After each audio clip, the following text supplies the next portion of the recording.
today we'll be starting with unsupervised learning, clustering, and dimensionality reduction. A few notes about the calculus competition. I know there's some questions about it. So mini project 1 is the calculus competition. It'll be released tomorrow or Saturday morning. We're still just stress testing it to make sure everything works. And it'll be released either sometime tomorrow or Saturday morning. I imagine no one really minds if it's released after the homework is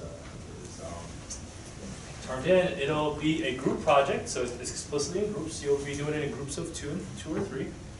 And you will submit as a team, and try to report as a team afterwards. And I should just reemphasize that the majority of the grade for this mini project is grading your process. Did you do proper cross-validation? How did you think about whether your model is the right model choice? And documenting that process, that's fairly indicative of how you might use these things in an industry context. And then a small fraction of the grade will be on the actual competition. So even if you did everything right and you got dead last place, you can still get at least a 90% of the grade.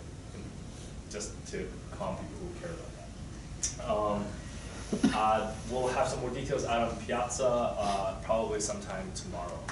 Any questions about that?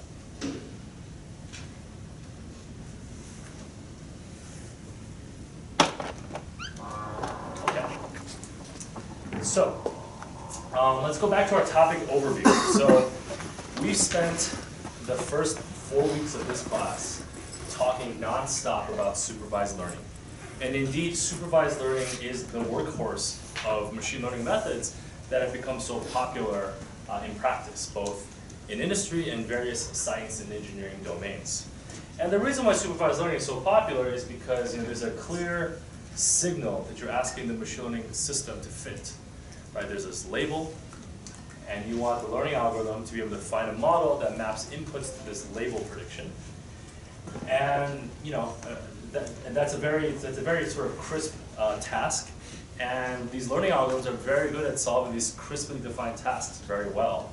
And so that's why you see this this gigantic interest in machine learning these days, because the data sets are big enough, the models are complex enough, the computers are fast enough. And so we see this convergence of factors that make machine learning so useful today. However, supervised learning isn't everything there is to machine learning. And indeed, there are many, many, many more tasks that do not come with labels. In fact, most data sets don't come with labels, or at least not the labels you want. In many cases, those labels need to be collected through annotation, which can be very expensive. And so Google, for example, probably spent billions of dollars collecting the data set for their speech transcription, so that takes audio to text. And that's when you talk to your phone, you get a fairly accurate transcription of what you're saying. That supervised training set, I'm pretty sure it costs a lot of money, probably around $1 billion to collect it, not more, across their different domains. I would not be surprised if it went that high, but it's certainly a lot. And so for the next a week and a half to 2 weeks, for the next 3 or 4 lectures, we'll be really thinking about unsupervised learning, and we'll cover some of the basics of unsupervised learning, where there is no learning signal. There is no supervised, I should backtrack. There is a learning signal. It's not a supervised learning signal. And some of the same questions arise, like should we use linear models or nonlinear models? Are we overfitting? What is our loss function? That's perhaps the most important one that's different between supervised and unsupervised learning. In unsupervised learning, probabilistic modeling becomes more important. And we'll talk a lot about probabilistic models from this point onward. And finally, of course, the learning algorithms and optimization. Much of that, of course, is still based on gradient descent. But if anyone has any sort of burning questions about supervised learning that they haven't had answered yet, maybe now's the time to ask.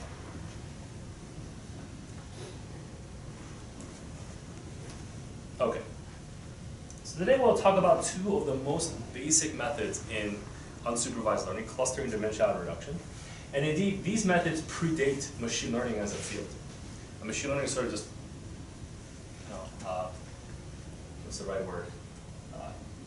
Cannibalized other fields in some sense, and decided that these are also methods that were machine learning methods, and And these two methods are clustering and dimensionality reduction, which, if you're familiar with dimensionality reduction, is also known as a form of what's called matrix factorization. Okay, so what is clustering? Clustering is the process of grouping data into clusters. Okay, so it's somewhat of a tautological explanation. The trick, of course, is defining some sort of loss function or learning signal that promotes finding a good cluster.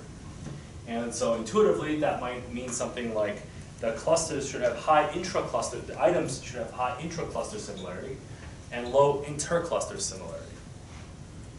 So just as an example, because I like making examples, suppose we had a data set in two-dimensional feature space. It looked like this. Again, there are no labels. So just data points in a two-dimensional space. Now, I think if we all look at this, and this is of course, a very contrived example, we see that there are three clusters.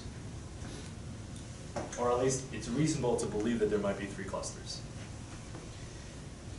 And so the goal of clustering algorithms is to be able to automatically recover these things. And of course, in reality, these data sets are in very high dimensional spaces. You can't just visualize them on a 2D surface like this. Okay, so unsupervised learning in a nutshell. You're given unlabeled data. So now we're just given a data set of input features, no labels. The goal is to find some sort of hidden structure or pattern in the data that somehow explains most of the variation in the data. So, for example, if you make this modeling assumption that the hidden structure in this data is a clustering. So what that means is that there's a few clusters in the data set, and if you can find those clusters, it explains most of the variation of the data points. Then the goal of clustering is to find that cluster. In other words, we're trying to find a summary of the data that is in some sense low dimensional. It requires a few number of parameters or bits to explain what's going on to explain for the most part what's going on in this data set. And clustering is one such thing that's based on certain assumptions. Okay. Why is clustering useful? Well, as I said before, clustering is a summary of the data. If a clustering algorithm gives you a clustering of the data, you can just inspect the clusters, or inspect a few data points per cluster. And assuming you trust that this clustering is a good clustering, then this gives you an easy way to actually get a handle on what the data set, what kind of information is contained in this data set. So here's a kind of a fun example. If you do like an image search on the web, say on Google image search, and you search for the word Pluto, and then you cluster the images or cluster the results.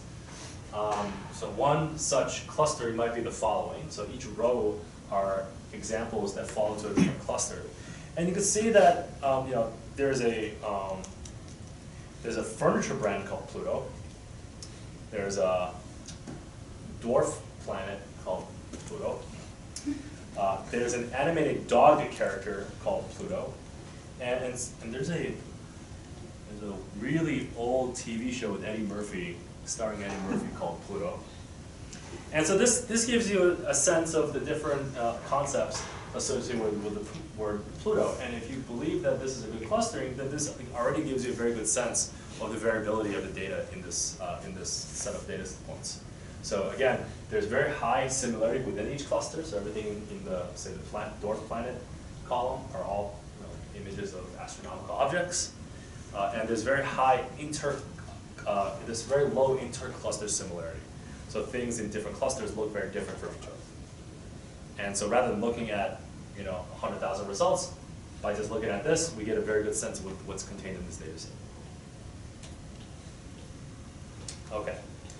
Another reason why unsupervised learning methods such as clustering is useful is that they can provide a compact pre-processing of the data before supervised training.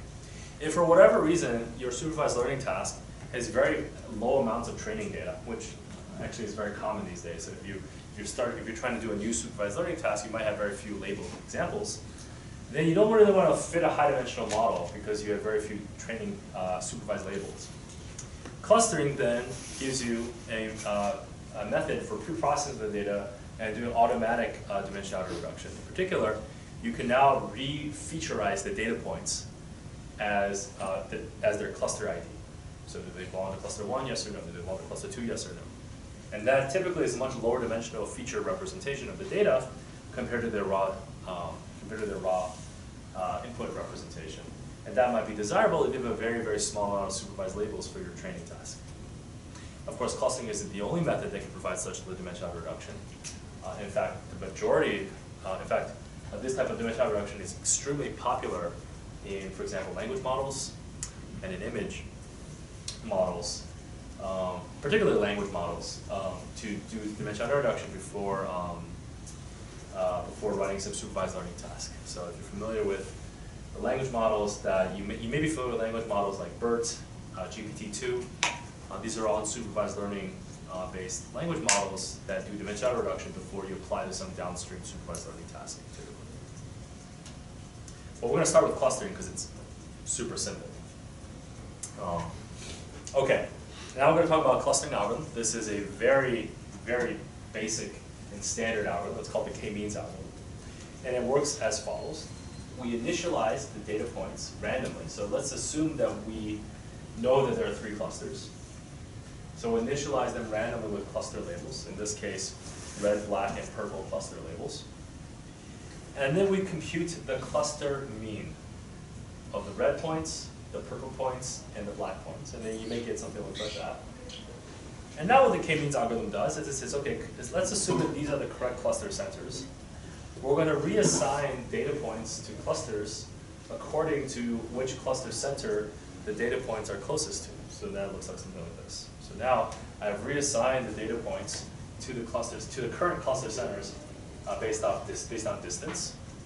And now I'm going to repeat the step that I just did, where I re-estimate the cluster means. So given the current black, red, and purple points, where's the mean point? That looks like something like this. So now I've re-estimated the mean. And now given the new estimated mean, I'm going to reassign data points to the mean based off which mean, a cluster mean, it's closest to. So you get something that looks like this. And I recompute the mean again based off the new label assignments. And I compute the new assignments based on the new cluster centers. And then this process will converge. Will converge now. So this is at this point, you can certify by eyeballing it in this simple 2D case that this algorithm will never make an update again. And that's because now that I have these as my cluster means, I will no longer change any of my assignments. Therefore, the mean will stay the same. Therefore, the assignments will stay the same. Therefore, the mean will stay the same. Therefore, the assignments will stay the same. And of course, this practice is happening in very high dimensions, but you can always show that the k-means clustering algorithm will eventually converge. At some point, it will terminate. Question, yes? Is it possible that it would terminate at not the ideal points? Okay, so the question is it possible that it will terminate at a very suboptimal solution? The answer is yes. So what people often do is they run k-means with random restarts, and they pick one that they like best. The same is true with deep learning, by the way. You may learn a model you don't like, in which case, oftentimes the only thing you can do is to restart the training process with a random initialization. Okay, let's write down the k-means objective. So what is the loss function? So the loss functions in unsupervised learning tend to look something like this. So the prediction task, there's 2 things. There's the quote-unquote parameters of the model and the predictions of the model. So the parameters of the model are the cluster centers. So there are k clusters. We hypothesize there are k clusters. And so the parameters of the model are the k cluster centers, denoted little c1 to little c capital K. The prediction of this model are the cluster assignments. So given the cluster centers, I can predict the cluster assignments by simply assigning a data point to the cluster with whom it has the closest cluster center. And so the clustering form a complete partitioning of the training set. And so those are denoted as big C sub 1 union big C sub K, which is a complete clustering of the training set. And now the question is, what is the loss function? And so the k-means loss function is as follows. For every cluster in the clustering, I look at the square distance between a point in that cluster and its cluster center. And my loss function is the sum of those square distances. So indeed, if a point is closer to a different cluster center, you can reduce the loss, this clustering loss, by reassigning that data point. Another way to write this objective is to write down the unnormalized variance of the feature values of every cluster. Because the top term, it's easy to check that in the top term, if I hold all the clusters fixed, the parameter, the cluster center that minimizes the squared loss is the average. That's easy to check. And therefore, if the top is basically the square distance between any point and its average, that's the variance.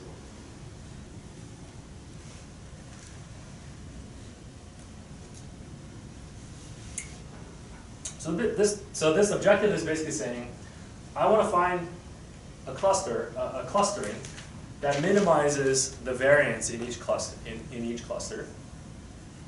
And I want to do so in a way that, of course, if one cluster is bigger than another one, I want to weight the bigger cluster more because I want to minimize the total loss summed over every data point, and therefore it's unnormalized variance.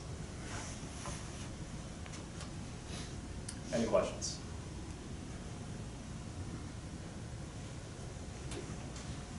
Okay, so the algorithm I described in picture a few slides ago is called an Emm algorithm. Emm stands for Expectation Maximization.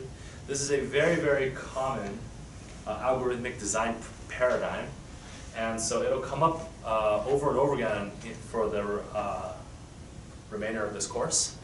But it's very simple to understand in the k-means problem. So the E step is the expectation step, is also known as the, in machine learning terms, you can think of it as the prediction step. So given the current parameters of the model, estimate the cluster size, make a prediction. The M step says, given my current predictions, which I'm going to treat as labels, so it's almost like I'm creating my own labels. Given my current predictions, which I'm going to think of as labels temporarily, learn the parameters. So maximize if you have a probabilistic. So the reason why it's called EM is because it was originally proposed for a probabilistic interpretation of these types of approaches, in which case you're trying to maximize the likelihood, which if you take the negative log, as you know, is minimizing some sort of loss function.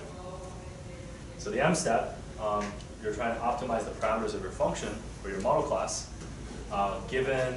under the assumption that your current predictions are the ground truth labels. You temporarily make that assumption. And then you just alternate between these two steps until you converge. In other words, the E step says, I have my current parameters, and I'm going to make a prediction given my current parameters.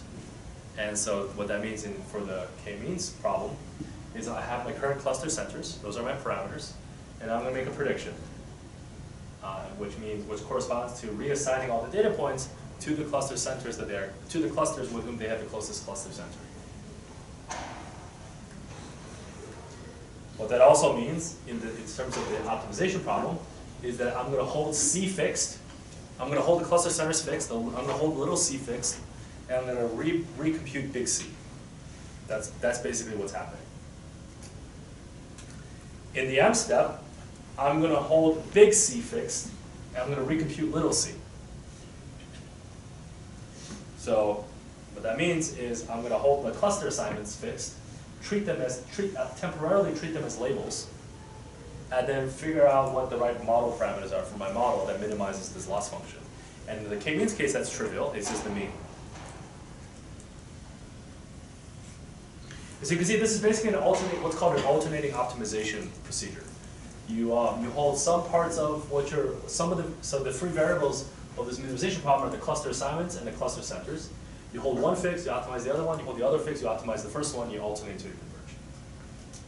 That's the EM algorithm.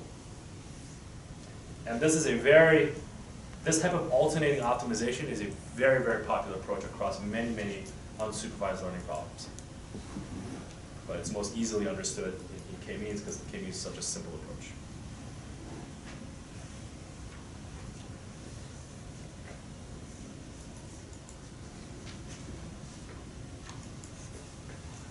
Okay, so now the interpretation, or one common interpretation, perhaps not the only interpretation, is that we can now summarize the data set by their cluster memberships.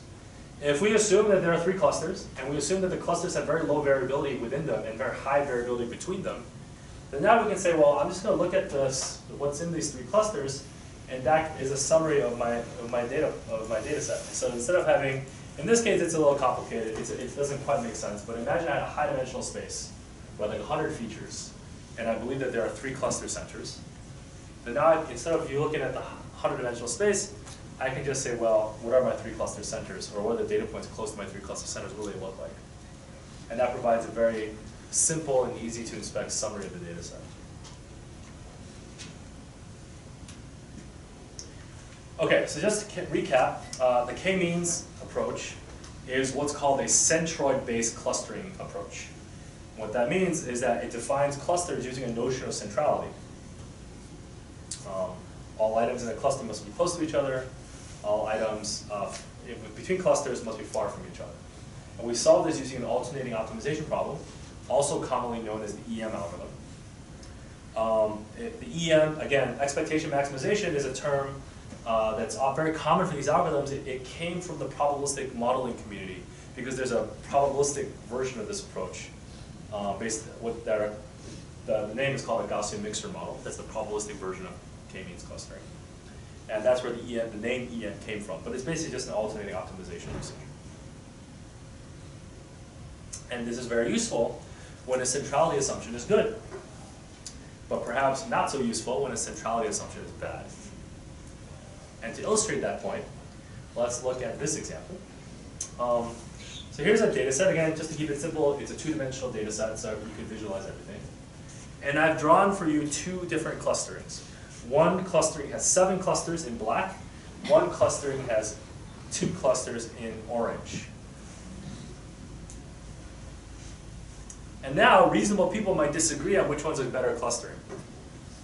And in fact, depending on your downstream application, either one could be a better clustering than the other. It's not entirely clear. And so another way of defining clusterings are called linkage-based clustering methods. So k-means uses centroid-based clustering structure, which means that everything in the cluster must be close to each other, which is equivalent to saying there must exist a cluster center, then everything in the cluster must be close to it. Those two are, for all practical purposes, mathematically equivalent under most natural definitions of that intuition. But sometimes a linkage structure is better. And so to sort of highlight what that means, let's walk through this example.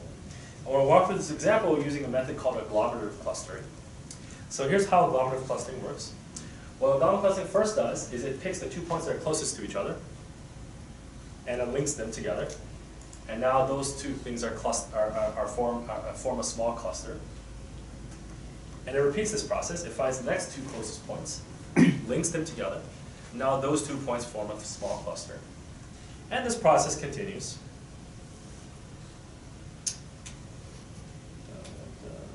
Okay, here's interesting. So now the closest 2 points connect a singleton item to something that already belongs to a cluster.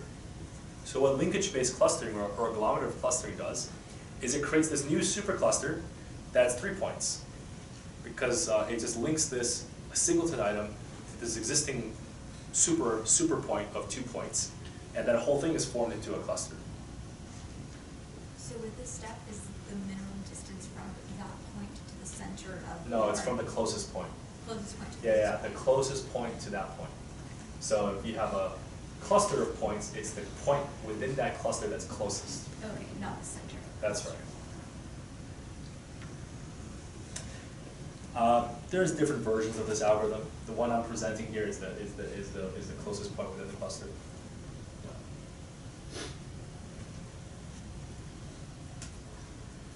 And then we can repeat this process, and this process continues until the entire graph,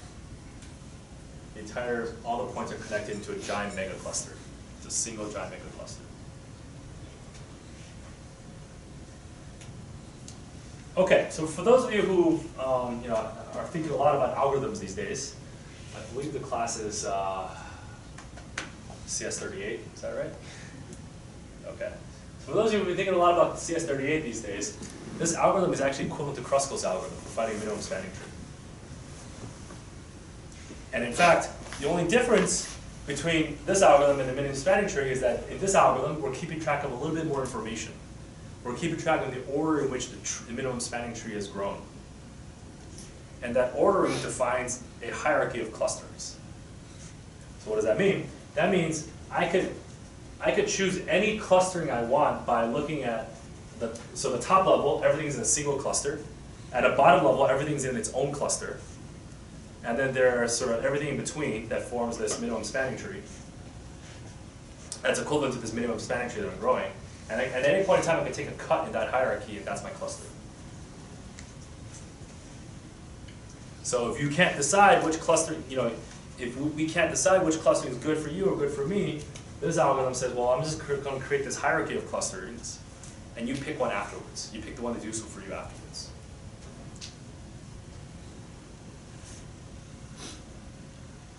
Any questions?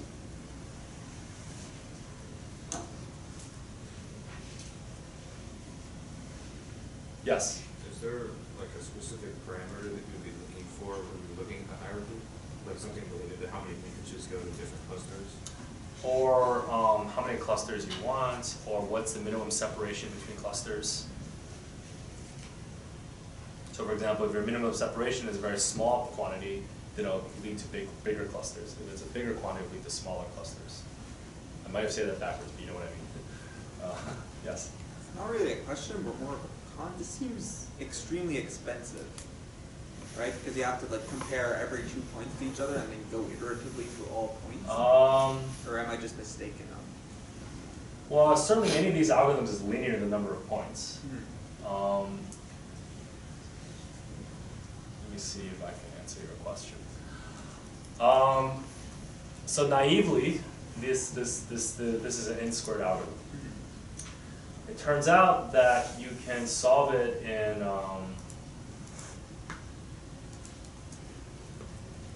something faster than n-squared. I forget the. You build a what's called a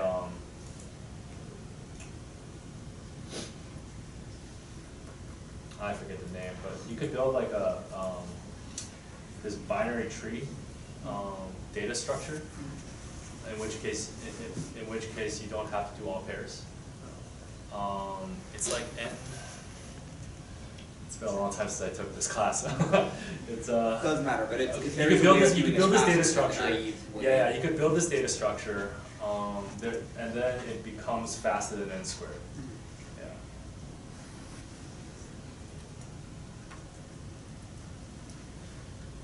Yeah.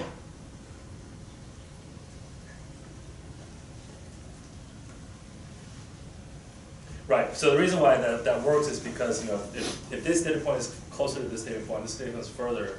There's some triangle inequality stuff you can exploit in this, and you can that triangle inequality is embedded in this data structure so that you can search faster.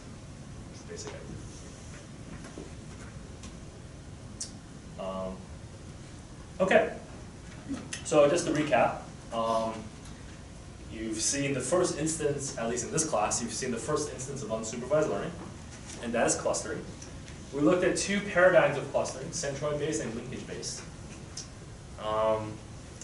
Centroid-based says that clusters should be clumped together, and k-means is the canonical instance of that. Linkage-based assumes that clusters can be organically, hierarchically organized, and agglomerative clustering, or basically Kruskal's algorithm, is an instance of that. And these work great when these clustering assumptions are good. Again, because the data is unsupervised, you have to impose some assumptions about, well, you always have to impose some assumptions about what is good and what is bad. That dictates the algorithm, that dictates the modeling structure of the model, that it dictates the loss function. Okay, so let's talk about an instance where clustering is not so good. How does one cluster this data set?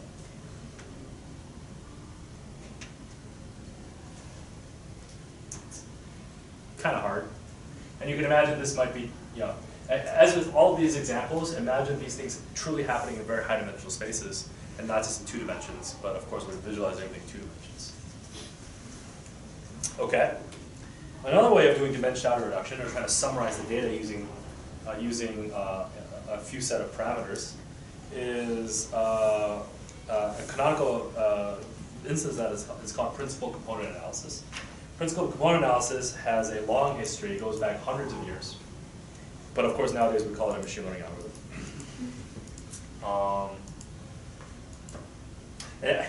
Sidebar. It's actually shocking to me how many people these days think that PCA didn't exist before machine learning. It very much predates machine learning. The fact that we covered it in a machine learning class doesn't change the fact that it truly predates machine learning. And so we're going to talk a little bit about PCA today. So the goal of summarizing data is about, the goal of unsupervised learning, is about summarizing data using a small number of attributes, whatever that means. Small number of cluster centers, something of that flavor. PCA says we're going to summarize the data using a small number of orthogonal projections. And each component, each projection used in this small set of orthogonal projections defines a new feature representation.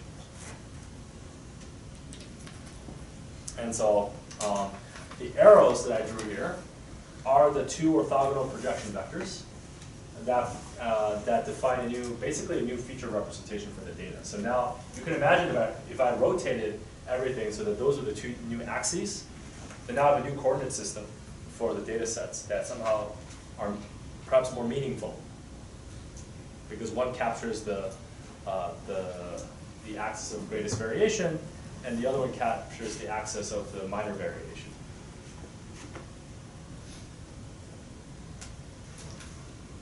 So yeah, so imagine we rotated it. So what actually happened is, the data points have a new coordinate system, and the coordinate system are defined by these new projection vectors. And of course, in reality, this happens in much higher dimension. Yes? So does this necessarily reduce the dimension? Because we see in this 2-dimensional example, we're going from a 2-dimensional space to a 2-dimensional space. In the 2-dimensional case, this does not. So, but if, say, the original data was a 100-dimensional space, could you reduce it? Yeah, suppose there are only two directions of variability in your data, or let's say most of the variability of your data lies along two directions. Then instead of 100 numbers, I can now represent each data point using 2 numbers. So you'd only keep those first 2 components and throw out the rest? Yeah, that's right. Do you generally want these representations to be orthogonal? So the question is, do you want these representations to be orthogonal? And the answer is sometimes yes, sometimes no. I'll give you an example. Okay, let me backtrack. In machine learning, the answer is almost always no. In more classical data analysis that predates machine learning, the answer is often yes. But in machine learning, the answer is almost always no. And they'll become clear over the next 3 lectures.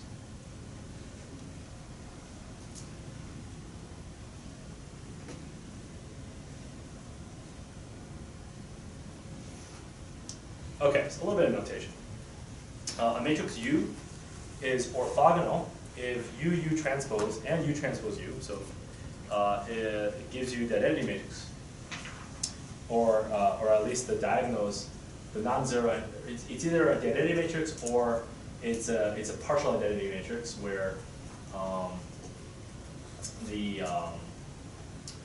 it's 0 everywhere except on the diagonal. The diagonals are either 1 or 0.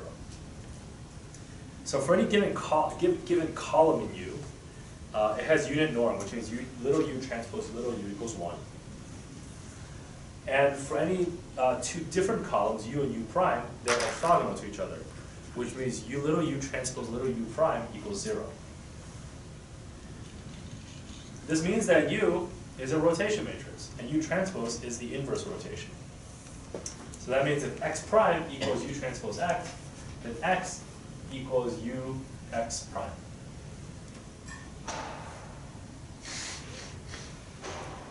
PCA is finding a specific orthogonal U.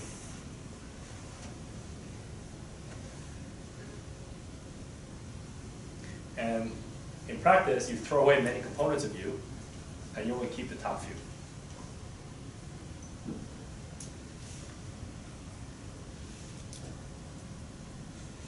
Okay, some properties of orthogonal matrices.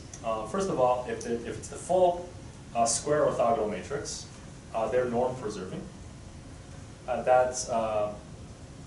You can see that with the equation in the second bullet point.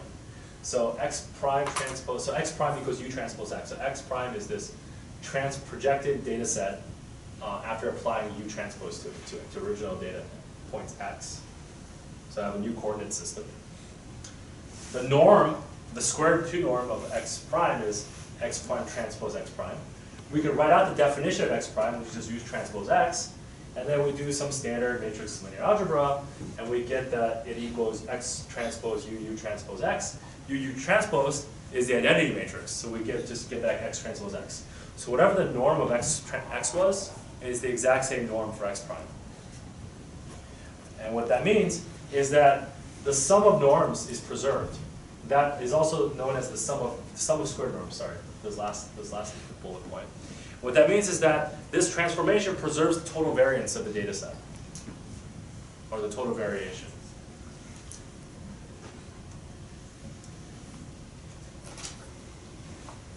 Okay, so now to get back to a question that was asked earlier, which is a little bit contrived in the 2D case, but let's go for it. Let's try to summarize this data set with just one feature. We're going to do dimensionality reduction. This is a bit of a contrived example. In practice, you're in a 100 or 1,000 dimensional space, and you want to reduce down to, let's say, 10 dimensions. But here we're in a 2-dimensional space, where we reduce down to 1 dimension.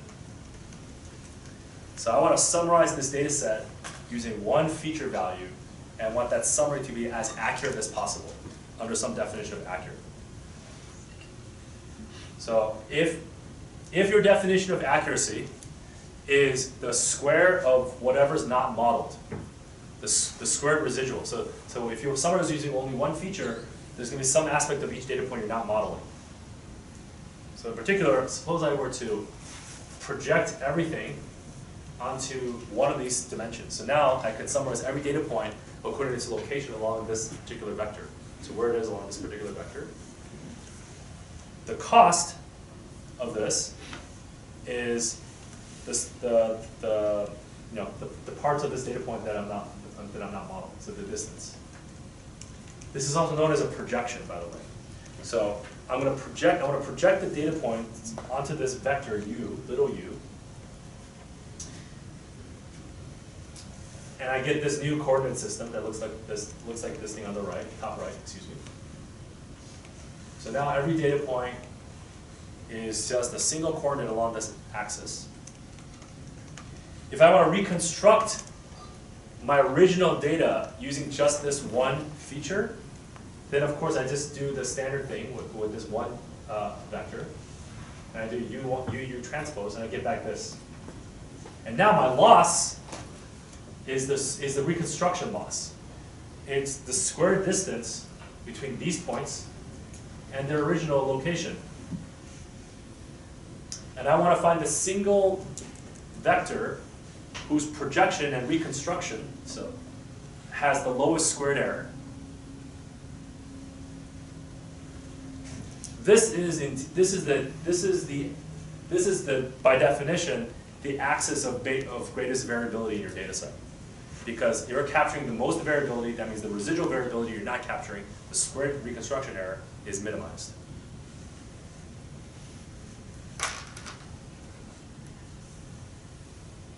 And by the way, this argument works with any combination. So if you have like a 20-dimensional data set, you want to reduce down to 3 dimensions, then this U is now just a column. It is a column matrix with 3 columns instead of 1 column.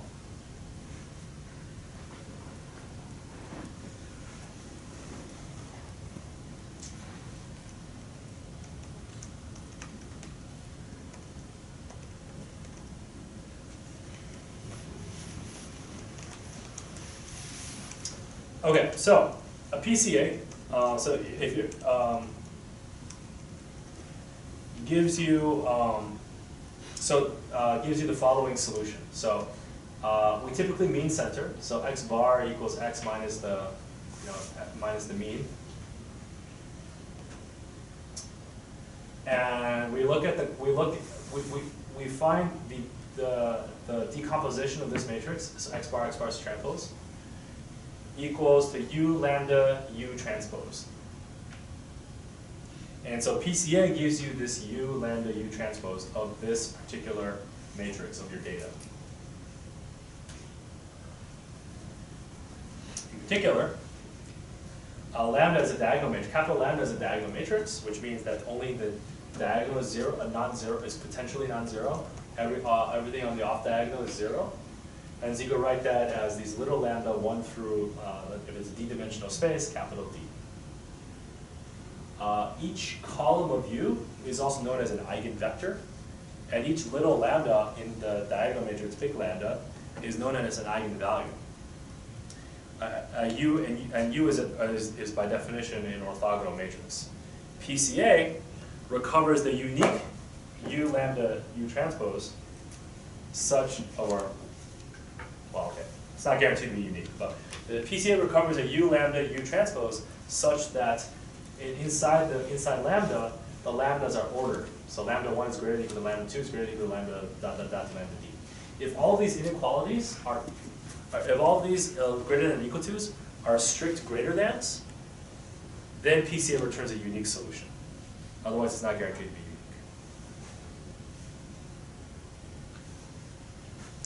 And some interesting properties, and you can verify this if you've taken linear algebra, ACM 104, is that,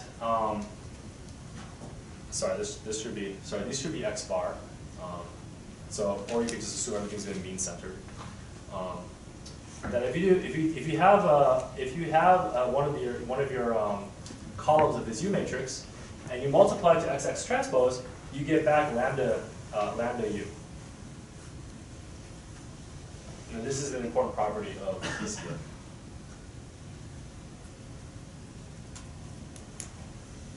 Okay, so let's try to interpret what's going on here. So here's our PCA solution.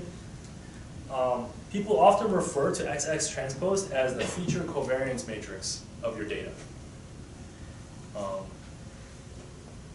Because it's looking at how much they covary along different data points. And so the first column of your U matrix, U1, is the single direction of greatest variation. And indeed, lambda 1 is the sum of the total variation along that direction. So in particular, U1 transpose X1 gives you the projection of X1 as a coordinate onto this U1 axis. And now I want to measure how much, I want to measure the total squared variation of all of these. So this is the total squared variation captured by projecting all your data onto U1. And by definition, this equals this squared. And by the if you just manipulate the definition of PCA, you'll see that that sums to lambda 1.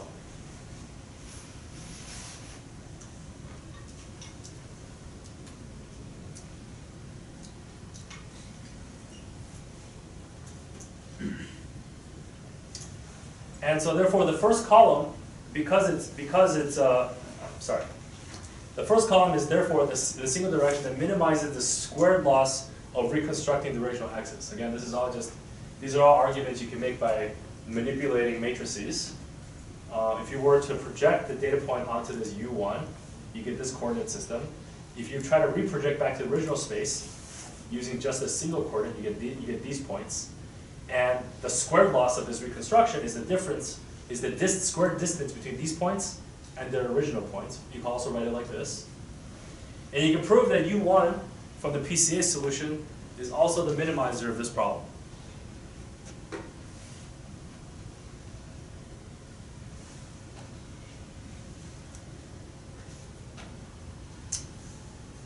I won't go through the whole proof. It's actually, but you know, setting this up is actually not too difficult. It's just a bunch of manipulations of matrix linear algebra and properties of matrices, and exploiting properties of orthogonal matrices. If you've taken ACM 104, I'm pretty sure this is a review for you at this point.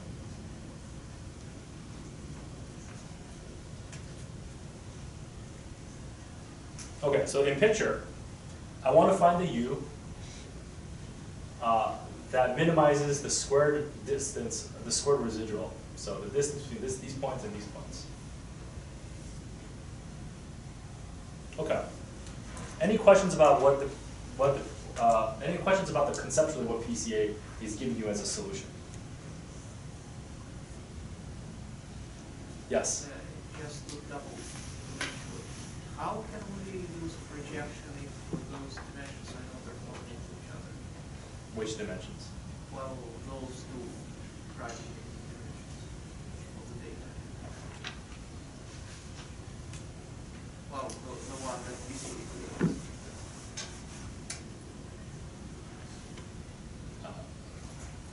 Hold on. Which? Like, are you talking about this one and this one? Yes. They are orthogonal to each other. Ah, so they must be. Yes, that's so the definition of an orthogonal matrix. Right. So this is actually an important point. Use an orthogonal matrix. That means every column, any single column of U has unit norm. Any two distinct columns are orthogonal to each other. Therefore, U transpose and U transpose U gives you the identity matrix.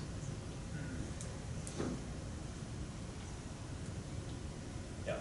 So basically PCA is finding this orthogonal rotation of the data such that the first coordinate captures the most variation, the next coordinate captures the most of the remaining variation, the next coordinate captures the most of the remaining variation, and so on and so forth. And so you solve for this PCA, and then let's say I want to summarize the data using 5 dimensions. I just take the first 5 columns of capital U, I project my data onto that, and I have a 5-dimensional description of the data that I know captures the most variability possible if I want to summarize using 5 orthogonal projections. Yes? So is it then necessary that the axis of the greatest variation and then the axis of the second greatest variation are orthogonal to one another? If you require that they're orthogonal, yes. Yeah. Great. Sorry. You said it. I'm trying to understand your question. So you said when you like an analysis, you're finding the axis of the greatest variance in the data, right? Along which there's the greatest variance.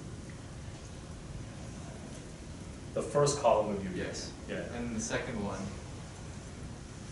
is once you've already. So by that, okay, I see what you're saying. Once you're, sorry.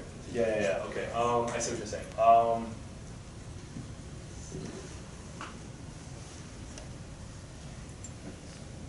No, PCA forces the axes to be orthogonal to each other. And is that because you're projecting it onto the first component before you're finding it? It's because every column in U have to be orthogonal to each other. That's the definition of PCA. Yeah, so it's not necessarily inherent in the data. It's inherent in the modeling assumptions of PCA. Okay. Yeah. Yes? So earlier you said that in machine learning, a lot of the times the axes are not orthogonal to each other. If you want to do dimensional reduction, the return dimensions should not be orthogonal in the original space. So is there any, how do we get that from PCA? You can't. Oh. Right, so hang on to that thought for next Tuesday, and I'll show you some more examples where we're going to go beyond the most basic stuff.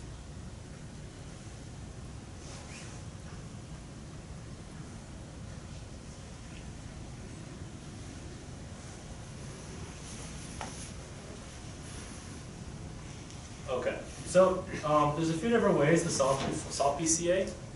One way is the iterative algorithm, which basically says I'm going to solve for the dimension of I have my data, and again I'm assuming everything's already mean centered. I'm going to find the direction of that that explains the greatest variation of the data, which is basically solving this optimization problem. And then I'm going to subtract that from the data, and I'm going to repeat.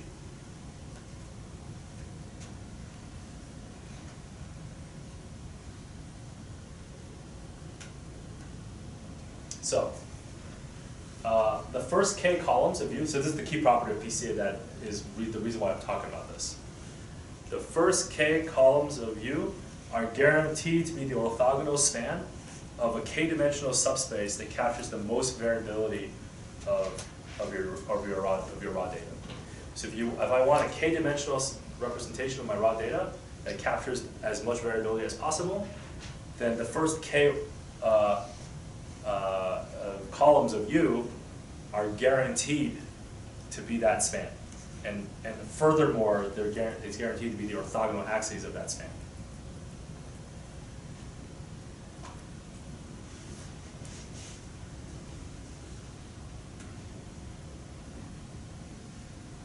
And this is why people use PCA. They use PCA not because they want the whole matrix. They use PCA just to look at the top few columns of the U matrix. So this is how they use PCA, right? So we solve for PCA.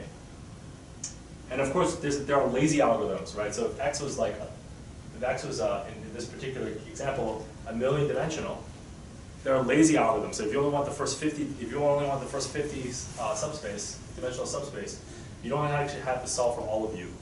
You can just solve for the first 50. But mathematically, this is what's happening. I solve for PCA. I only look at the first k columns. I do this projection. I create these new data points x prime, where every feature value of x prime is its coordinate system on this new axis defined by this projection. And that's my new representation of the data that can be much lower dimensional than the original data set.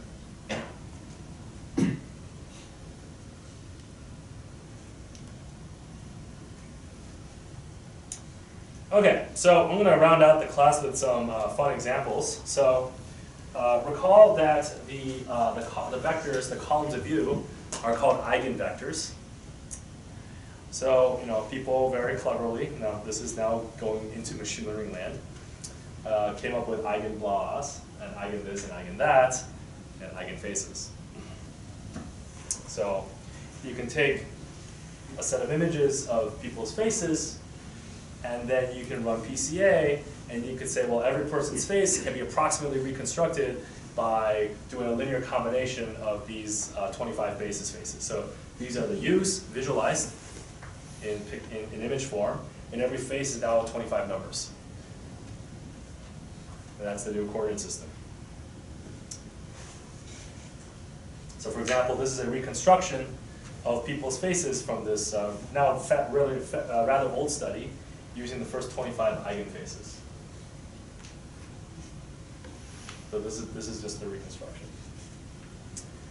So that's cool. Princeton's cool. What about Caltech? So I made this particular example last year, over the past couple of years, And so I took a sampling of people's course roster faces. You guys have those. Some of you guys have those. Some of you guys are like senior and have those since you're a freshman. But anyways, I took those course roster faces and I cropped them and I made them into a data set, and then I computed the eigenfaces for a subset of the CS155 students over the last 5 years. And first thing you need to do is do mean centering. So you have to subtract the mean, which means you have to first compute the mean. And so this is the mean. It's vaguely Asian male, not surprisingly. And then you can compute the eigenfaces. So these are the top 12 eigenfaces. And the visualization is a little funky because, again, these the feature, you can get negative values in pixel space, which is kind of weird. So what's happening here is 0 is kind of like a grayish color, and then white is a large positive color, and black is a large negative number. So the direction of so remember, everything's an offset. Everything here is an offset. So if every face is now can be approximately reconstructed using, in this case, 12 coefficients, and this offset is then offset from the average face. So, for example, the first component looks like it's capturing skin tone, or something that looks like skin tone. So, because it's white, you notice it's color coded red, green, blue. So if it's white, then it's all red, green, blue is getting higher. So a positive number along this axis will cause the average face to shift to a lighter skin tone. And a negative number will cause the average face to shift to a darker skin tone. And of course, I did a really bad job of registering faces, so different faces occupy different footage of the headshot. And so the second principal component looks at, I think, smaller faces that are just smaller in the headshot.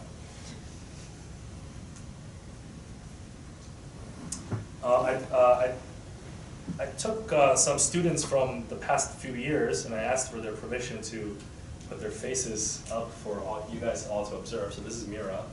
She's now graduated, so I guess it's okay to show this. This is her reconstruction using different numbers of eigenfaces. So if you were trying to project her down to 5 dimensions, that's the top one, and then try to reconstruct from those just 5 eigenfaces, you get something like that, and then so on and so forth. This is Albert. He hasn't graduated yet. But this is what he looks like in terms of the reconstruction.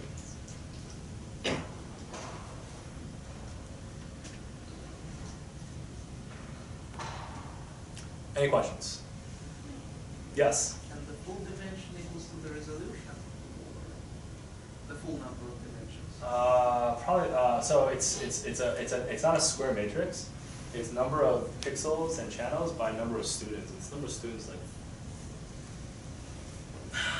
It's like 500 or so that I subsample over the last few years. The number of dimensions is, let's see, there's 3 channels, RGB. So basically you flatten everything into a vector. So X is so X. I want to say it's like 200,000. Across 3 channels, yeah, 200,000, something like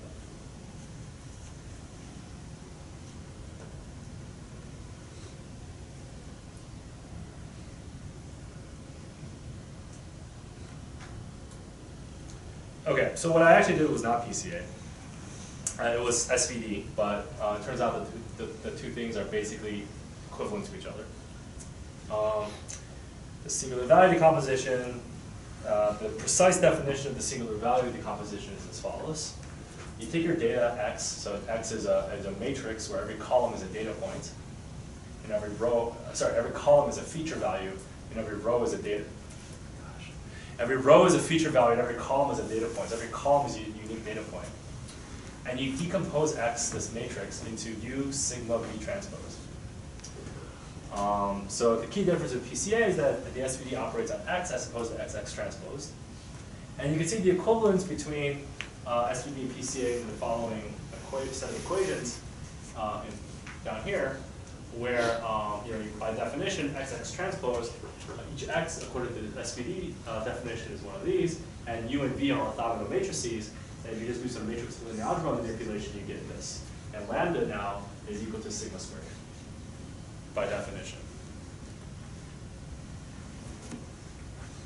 And so indeed, there is an exact one-to-one correspondence between SVD and PCA. And in practice, most people do SVD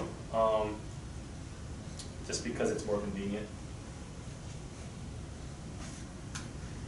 Okay, so here's how eigenfaces work. First, we flatten 225,000 dimensions. There we go. First, we flatten each image into a vector. So 225,000 is 3 times height times width of the image. Then we mean center.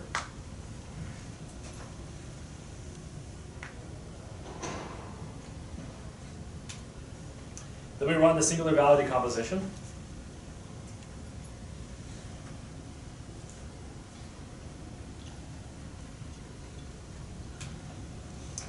And then, this part has a little bit of this part is a little bit kind of arbitrary, but you have to actually get rid of this sigma, this diagonal sigma matrix somehow. So what I chose to do is I put square root of that into U and square root of that into V. So now this is what the matrix decomposition looks like. And now every U prime, which has U, the original U, plus this square root of sigma, times the square root of sigma, is an eigenface. And it's, the height is 225,000. And let's say the width is 12 in this simple example. And every column of V prime are the coefficients of a student. So every column of V prime transposed has height 12 in this case. And those are the 12 coefficients that are the projections of the original face of that student onto this 12-dimensional subspace.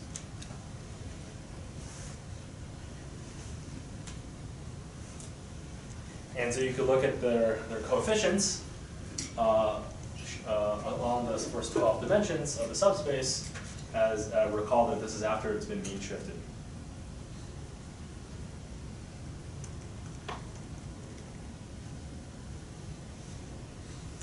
You can also see that many students decide to have their headshot in a blue background, which leads to this kind of eigenface over here.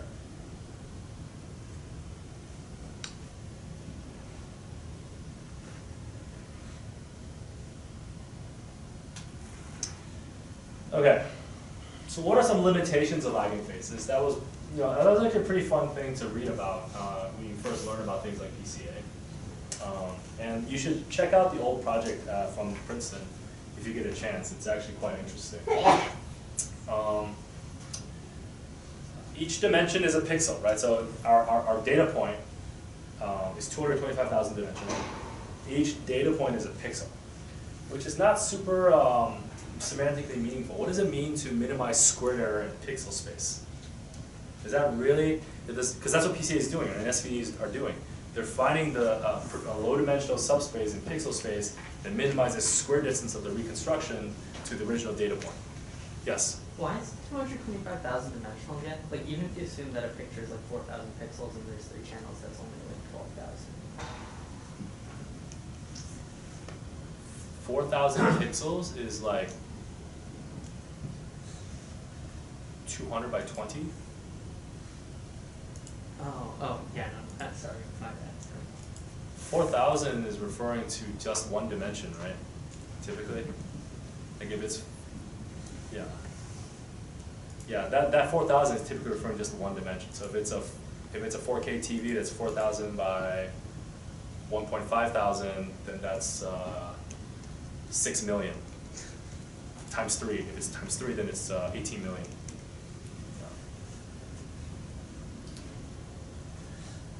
Okay, so some limitations of eigenphases. So the biggest one is that it's directly operating on your raw data. And if your raw data corresponds to pixel values, it's not very semantically meaningful, and it's not clear that minimizing squared reconstruction error in pixel space is actually the loss metric you care about. Okay.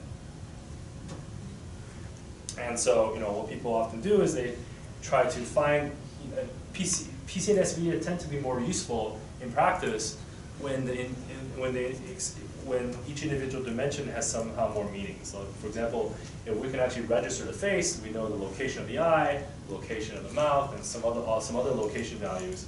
Then doing PCA in that space might give you even more interpretable results.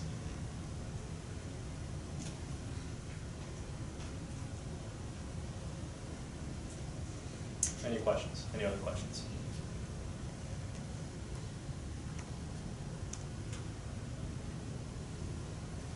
Okay, so just to summarize, clustering and PCA and by equivalence SVD are ways of reducing the dimensionality of data representation. There are no labels. We're not doing supervised learning.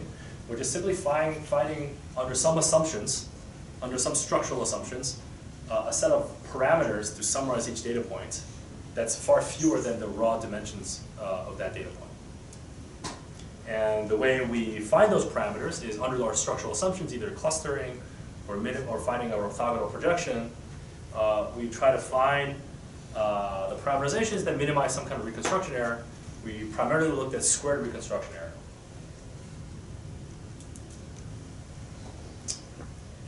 Can we get a nice visualization and interpretation of our model, of our unsupervised learning model? So it depends on the semantics and the raw dimensions, what they mean. So it's not always the case that that's possible, at least with these very simple methods. And part of that is, actually due to the fact that PCA requires you to have orthogonal projections. In many cases, you don't want orthogonal projections. In particular, we'll look at latent factor models, non-negative matrix factorization models, and embeddings, all of whom, many of whom do not give you orthogonal subspaces, or orthogonal projections of subspaces.